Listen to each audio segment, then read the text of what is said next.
Bilbilli nuti harka keenyarraa qabnu kunillee nu miidhutii danda'a. Haalotaan itti fayyadamnu of eeggannoo hin goonu yoo ta'e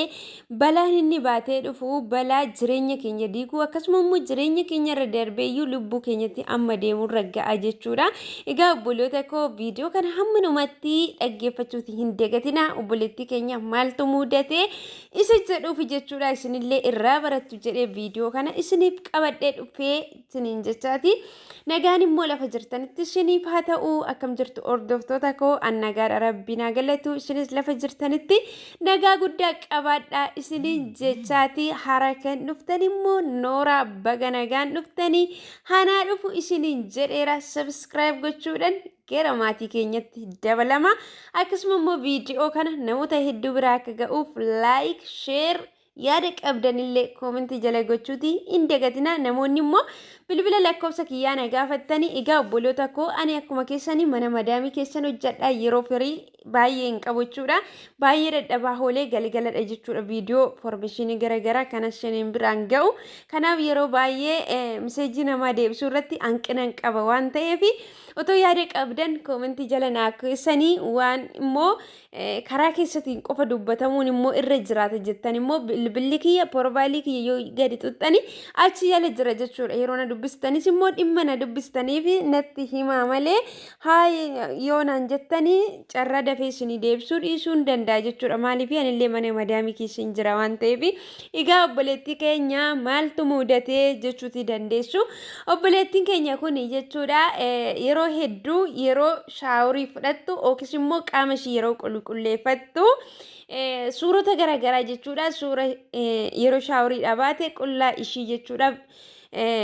suura kaateeti gaalarii ishii yookiis immoo bilbila ishii keessa keewwatti jechuudha maaliif jedhamtee mucayyoon kun gaafa gaafatamtu bakka ani eenyudha ani mataa kootidha waan ta'eef ani wanta ofitti saalfadhullee hin qabu bakka ofittiin tolaa ofin jaalladha waan ta'eef yeroon immoo shaaworii fudhadhee ta'u ba'ee suura kaa'uu fi kaawwachuu nan jaalladha bilbila koo keessaa ani nama jireenya gaa'ilaa yookiis immoo bultii qabudha garuu ani suura koo eenyufillee qullaa koo dabarsee too ergeetoo hin beeku jetti jechuudha obboleettii keenya wanti ishii mudate bilbila ishiin wantoota garaagaraa ofii ishii saalfanne kana wantoota garaagaraa ishiin ol kaawwattu kana bilbilli ishii kun jalaa bade jechuudha gaaf tokkotti mucayyoon kun jireenya gaa'ilaa qabdi. Gaafa bilbilli ishii keessaa jalaa badu kana maaltu ta'e yoo jettanii karaa gama telegiraamitiin jechuudha suura mucayyoo kana guruup irratti qullaa ishii gadi lakkisanii. Mucayyoo kana jireenya gaa'ilaa qabdi isiniin jedhee bultii qabdi abbaa manaa qabdi sana booddee suurri ishii suni addunyaa maratu argee suura ishii sana achirraa kaasanii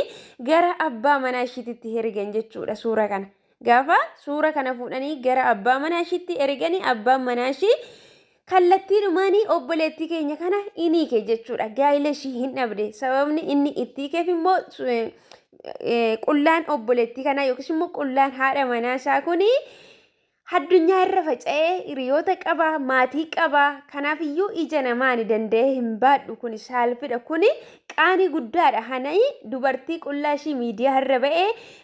dubartii qullaa ishii uummanni harrige wajjin ani jiraachuuti hin barbaadu jedhee obboleettii keenya kana abbaan manaa ishii kun inni kee jechuudha obboloota koo viidiyoon kun afaan amaariffaatiin kan inni darbe kanaaf iyyuu obboloota koo obboleettiin kun anaarraa ilaalanii haa baratanii ani qullaa koo kana ka'ee namaafan erge otoo hin taane silkii kiyya keessan kaa'ee ofii kiyya bakka ofitti saalfadhu natti tola waan ta'eef yeroo shaaworii fudhadhee ba'e suura ka'uuni akka sanatti qullaa ka'ee ani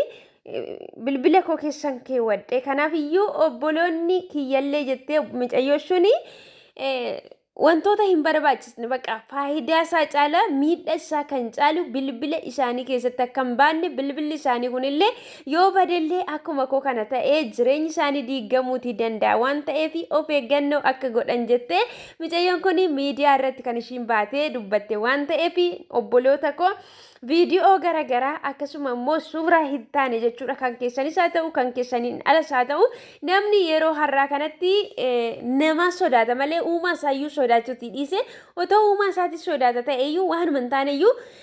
bilbila isaattis haa ta'u jireenyuma isaa keessatti iyyuu baatetii hin deemu jechuudha. Irra caale garuu nama sodaachuudhaan caalatti waaqayyo uumaa keessan isa ta'e sana sodaadha. Maaliif har'a duune tooyi addunyaa kana gallakkisuuti dandeenya garuu gara fuula uumaa keenyaa dhaqne wanta goone tokko deebisuun keenya dirqamadha waan ta'eef kanaaf iyyuu jireenya keenyaaf bultii keenyaaf daa'imman keenya boruutiif illee of eeggannoo gochuuti qabna siniin jedha. Abbaan Minaamcayyoo kana bakka boleettii kana diigeera ijoolleen kootillee borutti sitti saalfatti ani waan hin jedhee maatii koo keessa ittiin taa'ee dhaabadhee si wajjin jiraadhuun qabu hiriyoota koo keessa waan hin jedhee tooyi si wajjin jiraachaa keessa deemu hin qabu jedhee obboleettii keenya kana hiikee jira. Kanaaf iyyuu obboloota koo wantoota akkasii isinillee bilbilli kan kooti naareka jira eessan naqa eessatti hin badu jettanii akka saniin godhina maaliif keessumaa obboloonni biyya namaa keessa jiraattan bilbilli keessan bishaan keessa bu'ee sana kaluutii danda'a yookiis immoo sin harkaa bu'eetu malee achumaan cufamee jara keessanitti kennitanii sirreessuudhaaf yeroo mana bilbilaa geessanii abident godhanii bilbila keessan keessatti wantoonni garaagaraa mul'achuutii danda'u gaafa sana immoo jechuudha mana bilbilaa sanatti illee wantoota sinachi keessatti dhoksaadhan wantoota aadaa fi safuu uummata keessanii cabsu gaafa achi keessa ba'u googilii irratti yookiis immoo wantoota garaagaraa miidiyaa irratti illee gadi sin jalaa lakkisuu danda'u waan ta'eef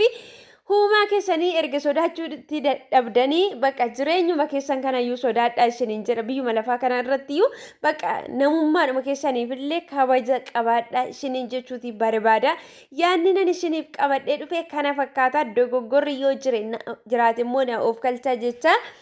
suurri nan fayyadamillee isinitti hin tolle yoo ta'e shaangulliitiidhaan dhoksee jira waan ta'eef asumaan na of galchaa isiniin jedha obboloota koo. Kanaafiyyuu wantoota hin taane jireenya keenya keessattis haa ta'u kallattii kamiiniyyuu jechuudha uumama jala dhoksuutii hin dandeenyu akkasuma immoo sammuu keenya jala dhoksuutii hin dandeenyu waan ta'eef jireenya keenyaaf of eeggannoo haa taasifnu wanta nu miidhu wanta nu fayyadne tokko bilbila keenyattis ta'ee bakka jireenyuma keenya keessatti iyyuu baannee deemuutii hin qabnu isiniin jedha. Amma viidiyoo biraatiin walitti deebinutti immoo nagaan naa tura. Hedduu isin jaalladha hedduu isin kabaja. Viidiyoo kana immoo laayik gochuun dagatina.